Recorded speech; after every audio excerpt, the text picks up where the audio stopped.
Kasiyam ng gabi ng ika-10 ng buwan, besperas ng pista, matapos ang masarap na hapunang idinulot sa amin ng Hermano Mayor, ay nakapukaw sa amin ng pansin. Kaming mga Kastila at mga prailing na sa kumbento, ang tugtugan ng dalawang banda ng musiko na sinasabayan ng maraming tao at tunog ng mga kwites at malaking paputok at pinangunahan ng mga magkapangyarihang tao.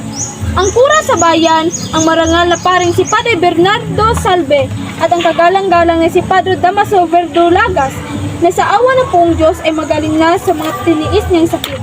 Nakagawa ng isang tapalasang kamay, nakasama ng kagalang-galang na si Padre Hernando de la Sibila, ang mabait na kura sa Tanauan at ng iba pang Kastila, ay siyang mga panauhin sa bahay ng Presesong Pilipino.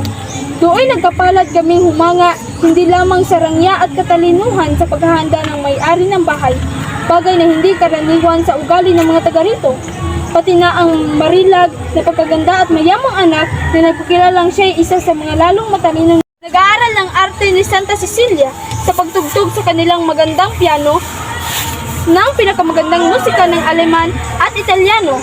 Sayang at ang ganoong napakadakilang dalaga ay naging masyadong mahinhin na inilihim ang kanyang mga talino sa lipunang ang idinudulot sa kanya'y pawang paghanga. Kami nanood ng palabas, kilala na ninyo ang ating mga artistang sinara Tia, Carvajal at Fernandez. Kami lamang ang nakakaalam ng kanilang kahusayan sa pagganap sapagkat ang mga hindi ilustrado ay walang nakapa ni isang hanip sa gayon. Sina Chananay at Balbino ay mahusay kahit pa medyo namamalat ng kaunti. Itong isa'y bumitaw ng isang tilaok pero sa kabuuan ay nagsisikap ay kahanga-hanga naman. Ang mga Indio, lalong-lalo na ang kapitan sa bayan, ay nalugod ng mabuti sa komedyang Tagalog. Ang huli sinabi sa amin habang nagkukuyumos ng dalawang kamay ay sayang daw at hindi pinalaban ang prinsesa sa higanteng ng dalawang kamay isang higante sa kanya. Bagay na sa kanyang akala ay lalo pang naging kahanga-hanga sana. At lalo pa kung ang higante ay hindi sana tinatablan ng matalim maliban sa pusod lamang.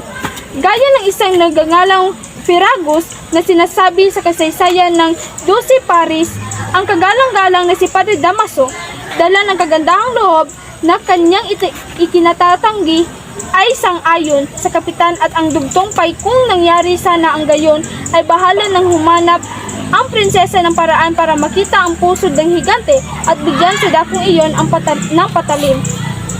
Hindi ko nasasabihin sa inyong samantalang idinaraos ang pagtatanghal ay hindi pinayagan ng mas magandang loob na Pilipino ng magkulang ng anuman. Mga sorbetas, limonada, mga pamatid uhaw, matamis, alak at iba't iba pa, nang walang tigil ang dating sa aming mga naroroon.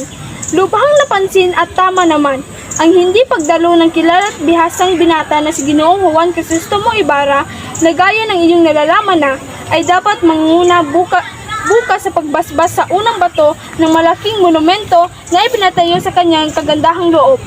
Ang marangal na inapong ito ng mga Pilayano at mga Ilocano ay hindi rin nagpakita sa buong maghapong iyon dahil sa bahagyang karamdaman.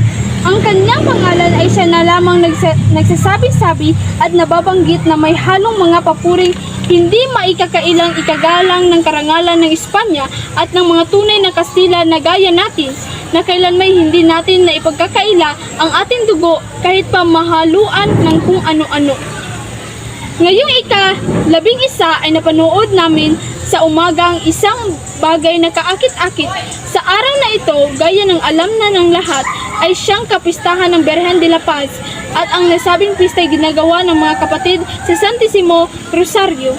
Sa buong maghapon ay walang anumang naging kulang para maging ganap na sumaya ang kapistahan at para mapalagi ang sigabong ikinatatangi ng mga Kastila na sa gintong mga pagkakataon ay hindi makapagtimpi na ipinapakita sa pamamagitan ng kantahan o sayawan o kung minsan